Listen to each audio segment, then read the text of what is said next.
প্রেগনেন্সির সময় এমন অনেকেই থাকে যারা সামান্য আইব্রোটুকু করতেও অনেক বেশি ভয় পায়। আর ভয় পাওয়াটা অস্বাভাবিক কিছু নয়, কারণ এই সময়টা ভীষণই একটা সেন্সিটিভ টাইম পিরিয়ডের মধ্যে চলে। তাই পার্লারে গিয়ে কোনো রকম কেমিক্যাল ট্রিটমেন্টের সংস্পর্শে না আসাই ভালো। তবে আজ কিন্তু কোনো রকম রিয়েল ব্রাইড নয়, আজকে চলে গেছিলাম দমদমে বিপাশার কাছে তার একটা সাধ অনুষ্ঠান, মানে বেবি শাওয়ারের মেকআপের জন্য। প্রথমেই আমাকে বলে দেয়, মৈত্রী আমি কিন্তু কোনো দিনও আইব্রো করিনি, আর আমার আইব্রো করতে ভীষণ ভয়ও লাগে।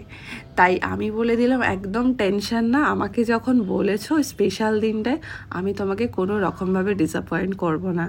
তাই ওর যেমন আইব্রো ছিল সেইভাবেই আমি ড্র করা শুরু করে দিয়েছিলাম। আর এখানে দেখছো আইব্রোতে একদম হালকা করে একটু কাজল ইউজ করে তারপরে আমি একটা কনসিলার দিয়ে ওটা একটা শেপ মতো করে দিই। আর এরই পর আই মেকআপটাও আমি শুরু করে দিই। দেখো এখন কিন্তু মনেই হচ্ছে না যে ওর আইব্রো করা ছিল না। তো ওর আইব্রোটাও ন্যাচারালি খুবই সুন্দর ছিল, যার কারণে এতটা বেশি ফ্ললেস লাগছে।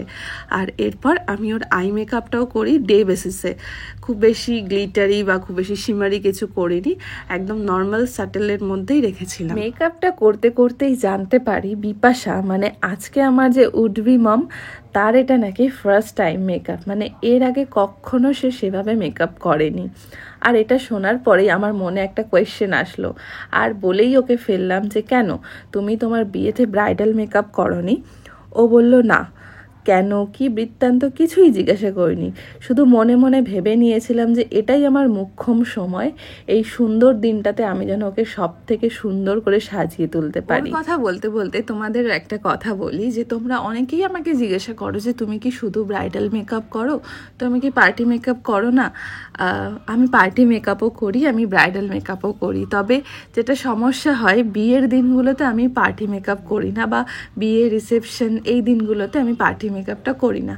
তার কারণ এতক্ষণে তোমরা বুঝতে পারছো যে একটা রিয়েল ব্রাইডকে কতটা সময় দিতে হয়, তাই জন্য তারপরে আর আলাদা করে পার্টি মেকআপ করার মতো সময় থাকে না। আর এই যে দেখো ওকে শাড়ি পরিয়ে দিয়েছি, একদম মেকআপ করে দিয়েছি, এবার আমি ওর চুলটাও বেঁধে দিচ্ছি। আর বিশ্বাস করো ও কিন্তু আমাকে একবারের জন্যও বলেনি তুমি আমাকে কেমন সাজাচ্ছ, কি আই মেকআপ করছো, কিভাবে চুল বাঁধছো। আর এমনটাও নয় যে ও আমার খুব ভিডিও দেখেছে। আমি যেটা জানতে পারলাম যে ওর ননদ, মানে ওর সম্পর্কে যে ননদ, সেই আমাকে বুকিংটা করেছিল, আর এই দিনটা আমি ওকে যেন সাজাই, তো সেইভাবেই আমি ওকে সাজিয়েছিলাম। এই যে দেখো কতটা সুন্দর ওকে লাগছে এখন থেকেই দেখতে।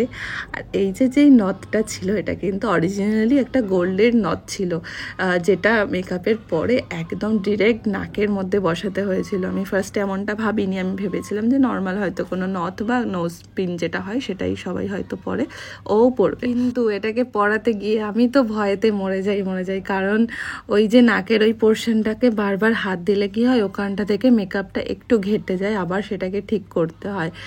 তো খুব একটা প্রবলেম হয়নি। ও বললো নাকে এটা অভ্যাস আছে, মানে অন্য ধরনের নাকের নথ বা কিছু একটা পরে, যার কারণে একবারে ইজিলি চলে গেছে।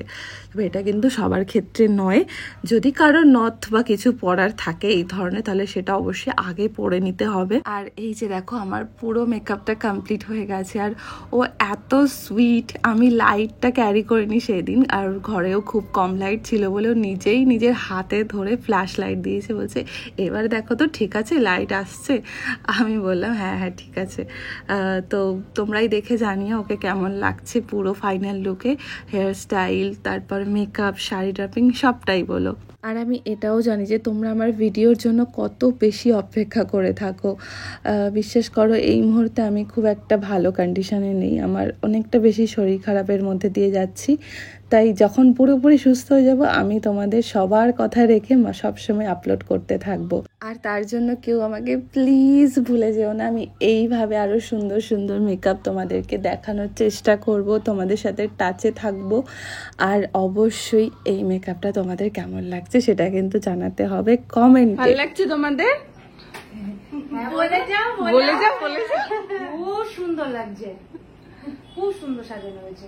সত্যি কত ভালো লাগে যখন বাড়ি শুদ্ধ সবার এত বেশি পছন্দ হয়ে যায়, আর তখন যেন কাজটা ভীষণভাবে সার্থক বলে আমার মনে হয়। ভালো লেগেছে? কতটা সুন্দর, অনেকটা খুব ভালো থাকো তুমি। আর সামনে আবার কিন্তু আসবো, আগে থেকেই নিজেই বলে দিচ্ছি। ঠিক আছে, চলো টাটা।